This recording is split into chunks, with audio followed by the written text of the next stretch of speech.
But right now, by the miracle of all kinds of fun things, we are going over to the United Kingdom, yes, to Great Britain, and check in with our own Sir Best this morning on what's happening there in the living. Hello, Sir Best. How are you, bud?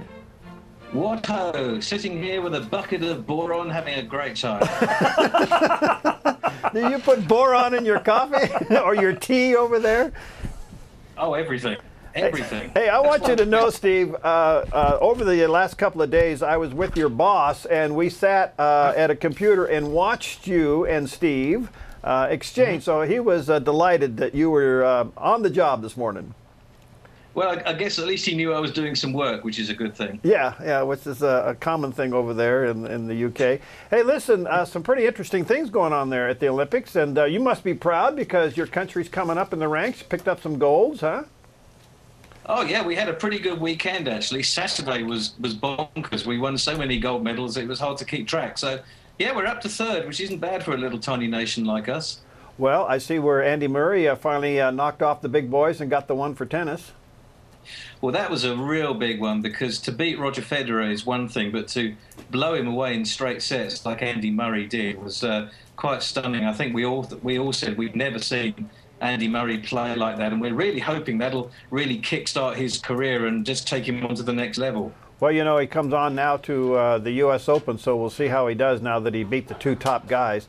Hey, let's talk about the big plastic bottle that got thrown on the track right there, right at the beginning of the men's 100-meter. What's the take on that? Yeah, well, I didn't actually notice that till about the third replay, and all of a sudden I saw this bottle. This was a guy who was, let's say, a little worse for wear after a long day of drinking. And he decided he wanted to cause a bit of trouble. And he throws this plastic bottle onto the track just before the start.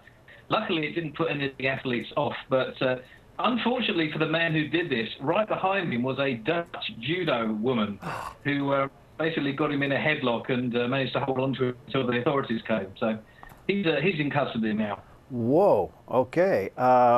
You know, another thing that was kind of interesting, now I know that you Brits and we Americans, we love each other, right? Mm-hmm. Oh, absolutely. So what was the deal about the Star Spangled Banner Blunder? Well, this was a problem at Wimbledon where the tennis was happening. I think the real issue they had there is that, you know, Wimbledon isn't a specially made Olympic venue, so they had to figure out where to put the thing that hoists the flags up. And I think there were basically problems with the wind. And it just got hold of the American flag, blew it all around, and then it eventually fell off as it was going up to celebrate Serena Williams' singles gold medal. Luckily, she saw the funny side, but it was a little bit embarrassing for us, yeah. Now, didn't she get a little criticism for doing like a rap dance at the end of her match? You know, I didn't see anything wrong with that, really. I mean, she just kind of wiggled a bit, and she was just happy to have won. I'll tell you what, Perry, the exciting thing about Wimbledon this year is that you can see how much winning means to these tennis players who are paid millions. Yeah. The guy who came third in the singles for men, Martin for Argentina, he won the bronze medal match, and he was crying on the floor just to come third. So I think it's great. Well, it's been an exciting Olympics to say the least, but yet there's been some interesting moments. What about the Bulgarian woman who fell during the hurdles? Well, this is great. I mean, it's not that unusual for somebody to fall at the hurdle, particularly first hurdle, but it was the name of this Bulgarian woman that was really funny. You won't believe this, but it's true. Her name was Vania Stambolova. You got to be kidding me. So, what did the British press say about that this morning? I mean, how did it come off in the British press? Well, the British press love anything like that. So this woman's become a cult hit now. I mean, she's all over Twitter. All the headlines are just basically saying stumble over her, stumbling here, stumbling there. You know, this is just what newspaper editors love. So yeah, it's all over the papers at the moment. Poor woman. Now, you guys are known to be somewhat stout. I say, you know, you Brits. So you're not really quite you're not quite into the touchy-feely reporting, are you? Like we are here in America.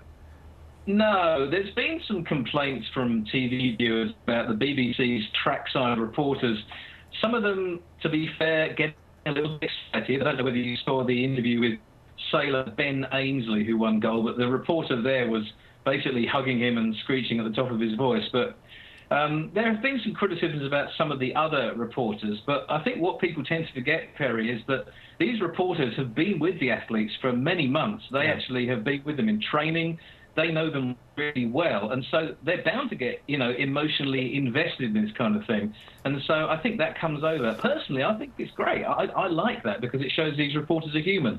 Well, we Americanized you. What about the French? A little suspicious about you guys and your cycling performance. What happened there? Well, I think this is really funny because apparently when the Olympics started, the French president, the new French president, Mr. Francois Hollande, was kind of taunting the Brits, saying that we were rolling out a red carpet for French athletes to win medals. Now, this hasn't quite happened as they would have liked, because although they did well in the swimming, they've been completely blown out of sight by our cyclists, and so now they're starting to question the ways in which we might have done this. But they've even had a go at Jessica Ennis, who won the women's heptathlon. One French journalist wondered how she was able to win the 800 meters so easily without any pain. I just have one word for these French people: training. We train properly. That's why we're doing so well. A little bit of what French call jalousie.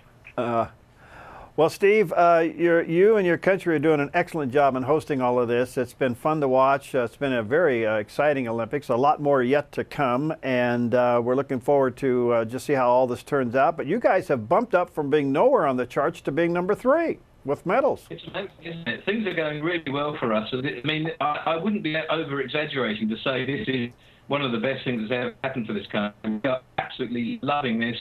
It's going great. The stadium, the athletic stadium, looks wonderful at night, and we don't want it to end. We're having the best time. All right. Well, nice having you with us, my friend. God bless you, and keep up the good work. Look forward to talking to you tomorrow, okay? Absolutely. Have a good day, guys.